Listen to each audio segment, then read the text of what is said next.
Hindi ka umaasenso? Baka dahil sa tsismis. Alam mo yung mga taong laging updated sa buhay ng iba?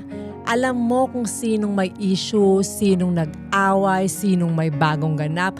Mukhang harmless kasi tsismis lang naman. Pero think about it.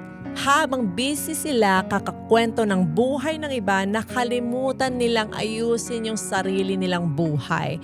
Habang inuubos nila yung oras sa pakikinig at pagpapasa ng tsismis, ikaw pwede mong gamitin para matuto, kumilos at umangat. Truth is, you can't build your future kung ang focus mo nasa buhay ng iba. Kasi next time na ma-attempt ka makisali sa tsismisan, pause. Tanungin mo ang sarili mo, may ambag ba to sa growth ko?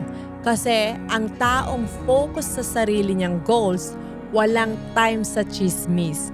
Busy sila sa progress. Tandaan mo, hindi ka aasenso sa kwento ng iba.